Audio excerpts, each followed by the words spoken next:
Ok, ustedes que son cracks en C++ y en C Sharp ahora, que ya lo son, si yo tengo un for aquí, lo demás ya saben que viene aquí, puntos suspensivos. Ya saben, puntos suspensivos. Si yo digo var, no, ya no usamos var, usamos int, some number. Yo puedo usar some number dentro de acá. ¿Puedo hacer esto dentro del for? ¿Qué más? Sí. Sí. Si yo digo aquí int total, digamos, es igual a some number más 15, digamos. ¿Puedo hacer esto? No, No, ¿Por qué? una variable local. sí, solo está definido dentro del for. Exacto. Ese int. mm, Para los lenguajes tipados, el scope está definido por las llaves, ¿verdad? Por un if, lo mismo pasa con un if, con una función y demás cosas.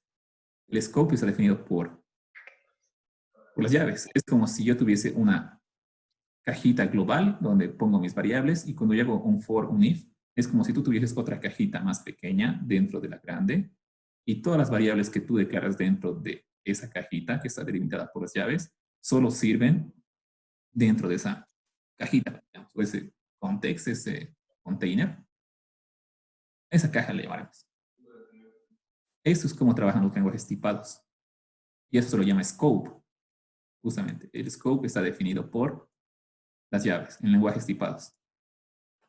Si no respondían eso, aplazados menos un punto a sus trabajos.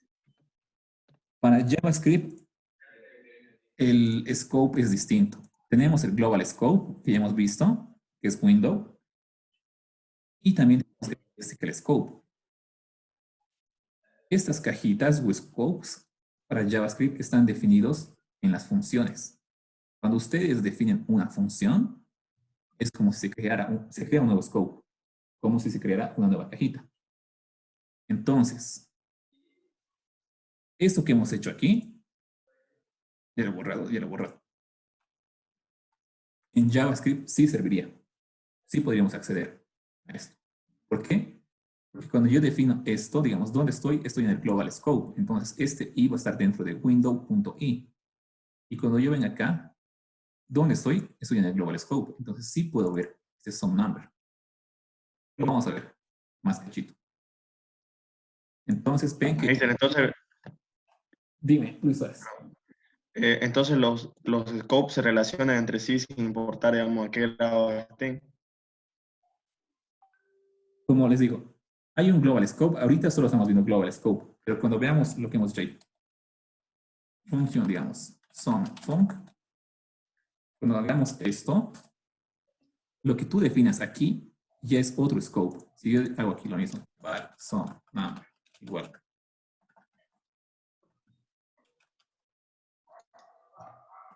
Igual 12, digamos, hay un puntito más. Y aquí digo some, ¿no? Yo cuando estoy preguntando por esta variable, estoy en el global scope. No existe. Porque cuando ustedes declaran una función, tienen un nuevo scope aquí dentro, asociado a la función. Y todo lo que declaren dentro de la función vive en ese scope de la función. O sea que no se va a poder ver. Pero si ustedes hacen un for aquí, lo mismo que les decía, todo lo que declaren dentro de este for va a estar declarado en el global scope.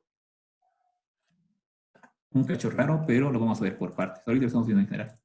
Y eso se lo llama lexical scope.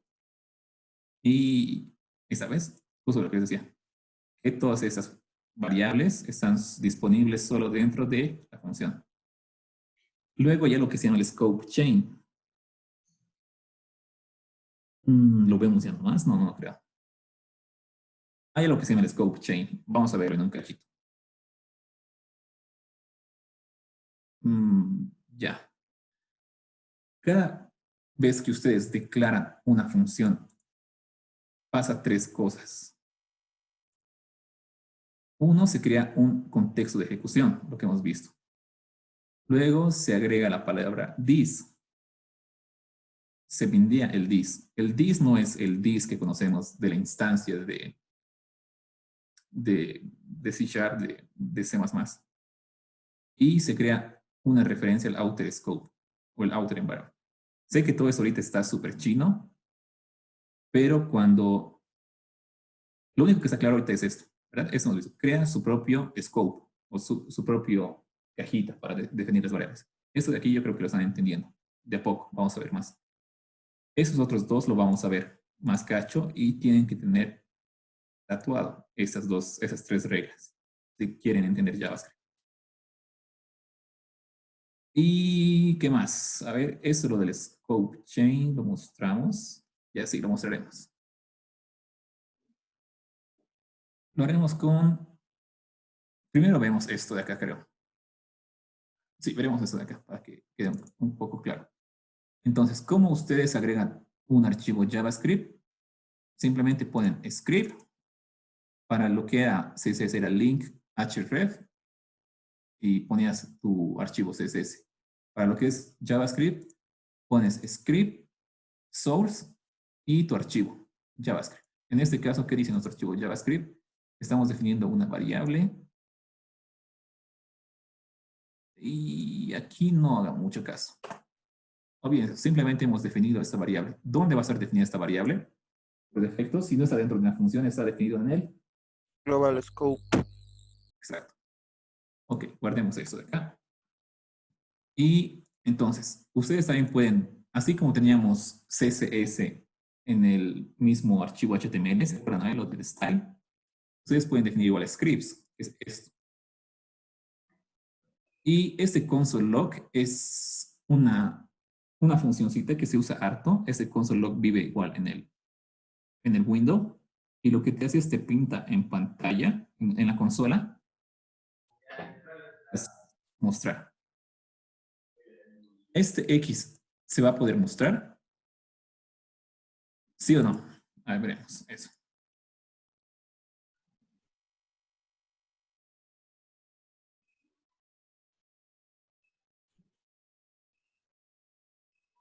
Olviden este clic. Vamos acá. No, mejor Chrome. Siempre Chrome. Ok, esto ya es eso de acá. Vamos acá. F12 para el Developer Tools y estamos en la consola. Fíjense que se ha pintado acá el Hello World. ¿De dónde viene eso? Entonces, definimos la página y estamos haciendo console log de X. ¿X ha sido definido ya? Sí, porque si se fijan, hemos agregado este archivo antes. Aquí se aplica lo mismo que en CSS, el orden de precedencia. Es como si ustedes hiciesen un control C y un control V de todo este archivo acá, de todo esto. Entonces definimos eso y cuando ustedes hacen un console log, simplemente imprimen pantalla. Entonces esas son las dos formas de agregar archivos JavaScript o código JavaScript. Ustedes lo pueden poner esto en cualquier parte. Ahorita está dentro del body, pero podrían poner en el head y demás cosas. Si lo pongo aquí, ya no mostraría lo que es X, porque X está siendo definido después. ¿Sí? Vamos a ver eso ahorita. Entonces, esas son esas dos formas de agregar JavaScript a una página. Hasta aquí es lo básico. Hemos declarado una variable y hemos usado console log para mostrar la variable. Vámonos al 41. 41, ya, bien. ¿Qué es el 41? Index.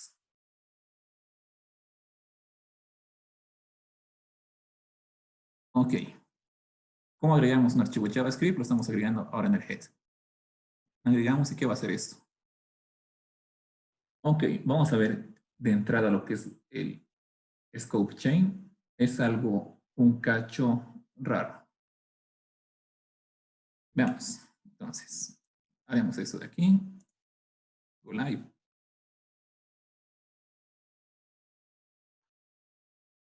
esto, esto, esto. Ahí estás.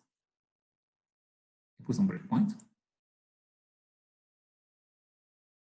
Bueno, aquí está el JavaScript. No nos importa eso, nos importa el console. Vamos teniendo por partes. Vamos a comentar todo esto. Los comentarios aquí son como en cualquier otro lenguaje.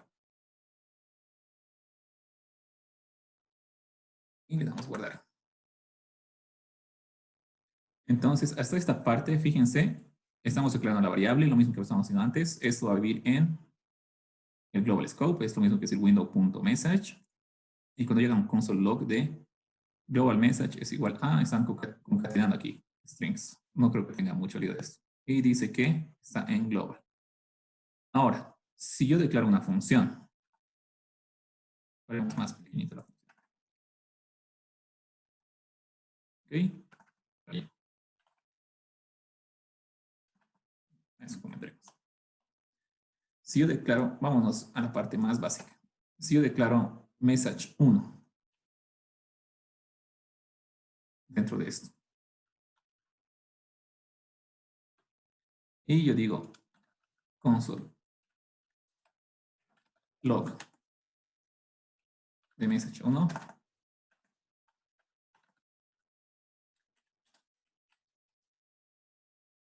¿Tendría que poder verlo? No, magíster. No. Y una cosa que me está chispeando es por qué no te actualizas. Aquí está. Fíjense, dice message 1 no está definido. Cuando ustedes tratan de acceder a alguna variable que no existe en su scope, crashea. Bueno, no es que la página se va a caer, pero simplemente te da un error y te dice que eso no está definido. Ok, si lo llamamos message, acá sería lo mismo. Veamos esto primero. Digamos message 1. Y aquí digo control Z, control Z, control Z. Control X, control Y. ¿Cómo yo invoco esta función con A? No creo que tengan lío de esto, ¿verdad? Estoy invocando las funciones, lo que hemos visto desde siempre. Entonces, aquí igual me dice error message 1 no existe porque no es esto. Ahora sí. Cuando hemos invocado la función, yo puedo acceder a todas las variables que yo define dentro de mi función. ¿Por qué? Porque es ese contexto que les decía que se está creando. Cuando ustedes definen una función, es como si crearan un nuevo scope. Crean un nuevo scope, una nueva cajita. Y aquí pueden poner todas las variables que quieran. Pregunta, ¿yo puedo acceder a message desde aquí? Al message original. ¿Sí o no? ¿Por qué? Si mi scope es este. Puede ser que ese scope pueda trabajar con el scope superior, que es el global. No sé. Era una pregunta que iba a hacer igual. Está bien. Siempre que ustedes empiecen a aprender un nuevo lenguaje, ustedes traten de asumir cosas, porque al final todos los programadores trabajamos sobre reglas. Y si tú puedes ya como que adelantarte a la regla, ya vas a aprender más rápido. Ustedes cuando ya tengan noción de muchos lenguajes, van a decir, ok, ya eso debe funcionar así y así. Y justamente, lo llamaremos esto acá, inside y message, inside message. ¿Ok? Entonces, aquí está declarado message. No, pero puede ver al message que está dentro del global scope. Fíjense que sí. Bueno, un espacio más aquí para que se vean. Eso se llama el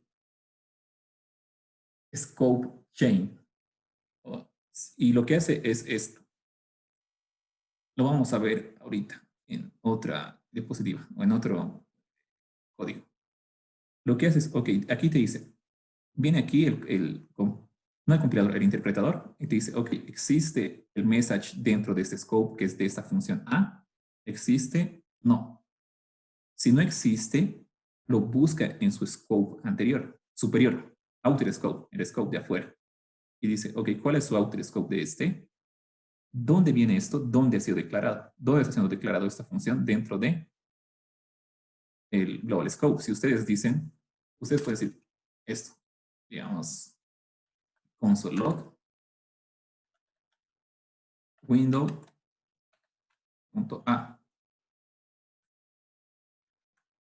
¿Y qué es window.a? Es toda esa función que te lo está pintando la función, ¿verdad? Entonces, ¿dónde ha sido declarado? Declarado, tengan en cuenta esa palabra declarado. A, dentro del global scope. Entonces viene acá y dice, ok, dentro de ese scope existe esta variable que se llama message. No. Y hace algo que se llama GoFishing. Bueno, no se llama GoFishing. Hay un programador que es muy capo, que se llama Kyle Simpson. Él lo llama GoFishing. Eso, o sea, si no te encuentra aquí, GoFishing. Busca en el superior. Y si es que existe en el scope, en el outer scope, en el scope superior, si lo encuentra, saca ese valor. Y es lo que está pasando acá. Más o menos lo que estaban intuyendo, ¿verdad? Ahora, veremos el ejemplo. Hasta aquí está claro esa parte de que si es que no encuentra una variable en su scope, lo busca en su scope exterior. Algo raro, ¿verdad? Pero ¿le están cachando hasta aquí? Sí. Ya. Qué bonito. Ahora que está claro esto, vámonos a cómo estaba originalmente esto. Acá. En este caso, si ustedes han declarado la variable message y están volviendo a declarar, va a tener el valor, o sea, de acá. Porque su scope es este. En ese scope existe ese message y en ese scope existe este otro message que son totalmente distintos. Y cuando ustedes invoquen esta función, ¿qué va a pintar? Inside A. Porque va a ser lo mismo. Va a decir, ok, existe. Cuando ven acá el interpretador, diga, ¿existe una variable dentro de ese scope que se llame message? Sí. ¿Qué valor tiene esto? Esto. Entonces lo pinta. Ustedes pueden declarar funciones dentro de funciones. Eso no pasa en otros lenguajes. Bueno, tal vez Python, porque Python es rarito. Pero ustedes pueden declarar una función dentro de otra función. Si ustedes hacen eso, van a crear, digamos, este es el global scope. Es como si tuviesen Paint. Vámonos a la parte de... El global scope va a ser esto. Aquí es la función A, que va a tener su propio scope.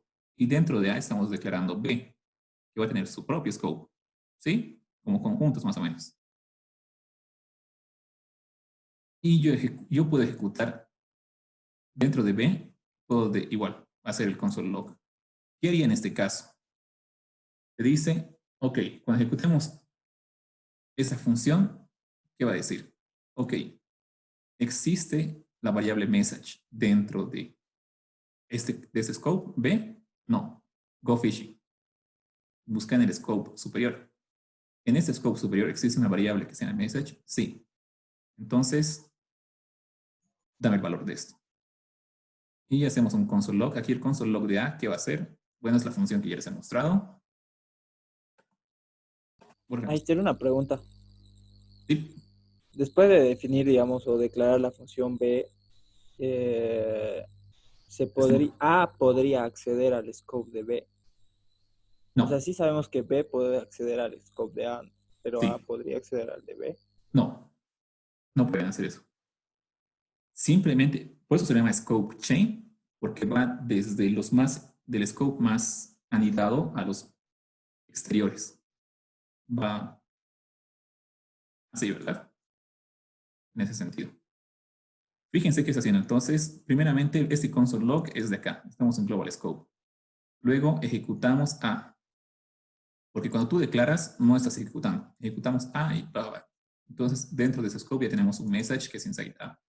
Hacemos console log, va a ser esto. ¿Verdad? Luego, aquí estás declarando, no estás ejecutando. Y haces esto. Ejecutas B y hace lo que les digo. ¿Existe dentro de ese contexto? No, entonces busca fuera. Aquí existe, sí, entonces es inside A. ¿Está claro esto? Sí, manita. Tiempo, asimilarlo. Hay un ejemplo más interesante, Sí, que es el que muestra acá. Ese es el que les va a sacar de onda, yo creo. Magister, Con eso terminamos. Y eso es el scope chain, lo que les estoy explicando. Que si es que una variable no se encuentra en ese scope, busca en el outer scope, en el scope de afuera. Este ejemplo es interesante. Aquí yo declaro, digamos, var, o lo hacemos con código. Y a ver, vamos a ver si es que se entiende. Declaramos esto, está en el outer scope. Yo aquí abajo, fíjense, esto hagan de cuenta que está aquí abajo, una función A. O lo hacemos con código. Haremos con código, para que Sí, se... Magister, no es muy largo. Si no es mucho. Haremos esto mismo. Entonces, var x es igual a 2, ¿verdad? Aquí haremos la función. No importa de dónde lo declare. Hay algo que se llama hoisting. No sé si vamos a ver hoisting. Es un concepto bastante claro. Y hace un invoca B. Declaremos primero. Entonces aquí, function. Y aquí un console log de x. Coma. Y aquí hago un B, invoco a B. Y aquí tengo que invocar A. Algo así debe ser. ¿Es eso? Es eso. Sí, justamente eso. ¿Dónde está nuestro...? Vamos a los dos. Ok. ¿Qué tendría que mostrar acá? Bueno, ya les hemos. Hagan de cuenta que no han visto esto. Fíjense, aquí estamos declarando una función. Tenemos X. X vive en el global scope. De eso no hay lío, ¿verdad? Entonces definimos una función. A. Aquí estamos declarando dentro de esta función, de ese scope, una variable que se llama X. Esta variable es distinta, esa variable es distinta, están en scopes distintos. Luego invoco B. B quiere sacar el valor de X. ¿Qué valor tendría X? 2 porque no tiene otro dentro del 2. scope de B. ¿Por qué no tendría que ir, decir B, ok, estoy invocando a B? No existe B, salir aquí. ¿Por qué no Por tendría que ser el, 5? porque va directamente al outer Sí, y no, el outer sería el global. creo que lo han cachado rápido. Entonces, no importa dónde ustedes invoquen la función. Lo que importa es dónde han declarado la función. ¿Ok? Eso del lexical scope quiere decir justamente es dónde ustedes han declarado como código, no dónde están invocando. De este cuál es su outer scope ahorita, es el global scope. Entonces, Global. si nosotros hiciésemos esto, ahora, ¿qué tendría que mostrar? Aquí, 5 o 2. 5. 5. ¿Por qué? Por, Porque su outer scope es el exacto. scope de A. Sí, ya le han cachado eso rápido. Como se fijan, es algo ya distinto. Si tú quieres hacer esto en C Sharp, en Java o en C++, es algo que no podrías hacer porque son reglas distintas. Entonces, es eso justamente. Si usted, Magister, no sale error cuando se pone la función B fuera. No debería salir error porque no está en su scope. ¿En qué parte dices? ¿Qué línea? Cuando la función B está fuera de la función A y la llama la función B la función A. ¿Esto dices? No, no, como estaba antes, como estaba antes. Así estaba antes. Sí, sí, así, Magister, no debería salir error ya Ah, que ya. la función A no. Buena pregunta. Muy buena pregunta. Cuando el navegador, el parseador, el que parsea exactamente, declara, dice, ok, viene línea por línea. Dice aquí, dice, voy a declarar una variable X dentro de global. Hasta ahí estamos claros, ¿verdad? Luego declara una variable del tipo función, más o menos, pues una función que se llama A dentro de global. ¿Hasta ahí estás claro? Sí, ¿no? Yo podría hacer. Sí, sí, Luego viene aquí y dice, declara una función que se llama B dentro de global. ¿Sí? Hasta ahí estamos, ¿verdad? Luego yo ejecuto A. A viene aquí. Aquí es como si tú dijeras, ok, dame el valor de B. B existe en este contexto, en este scope, perdón. No. Entonces, ¿qué hace? Go fishing. Va al outer scope, que es el window, el global scope. En el global scope existe una función que sea B, sí, y por eso lo puede invocar. Bueno, Ok. Luis Suárez. Gracias, majito. Sigue explicando lo que hemos dicho, ¿verdad? Ok. Hasta ahí estamos claros con lo que es lexical scope y el global scope, para empezar. Sí, Magister. Ok. Lo dejaremos aquí. La siguiente clase vamos a ver un ejemplo más. ¿Hasta dónde puede llegar eso de ir al outer scope? Puede ir muchos niveles hasta que no encuentre. Vamos a ver eso en la siguiente clase. Entonces, abra nunca ha hecho su mente para un nuevo tipo de lenguaje que tiene esas cositas raras. Ya, muchachos, eso sería por hoy. Ok, Magister. Háganme recuerdo mañana que les pase los videos para que avancen con su trabajo. Ok. Ok, majito. Ya, muchachos. Majito, teníamos una pregunta con mi grupo de proyecto. Dime. Magister, queríamos saber si una vez aprendamos Angular, con qué vamos a realizar nuestro proyecto, si con Angular o con lo que hemos visto hasta ahora. ¿Qué nos recomienda usted? ¿Esperar a que aprendamos Angular para comenzar nuestro proyecto o ya ir haciéndolo? Toda la parte de backend ya ustedes ya la saben. Ya, todo lo que es C# y backend con Postman, ya saben, ustedes pueden avanzar toda la parte ahorita de backend. Después pueden ir avanzando la parte de UI cuando veamos Angular. Pero primero tengan su backend, yo les diría. Ah, ¿qué Majito? Ya. Que descansen, Gracias. muchachos. Nos vemos el Igualmente, Majito. jueves. Listo, Magister. Ok, Hasta Majito. luego. Esperamos que descansen, que estén bien. Solo, Magister.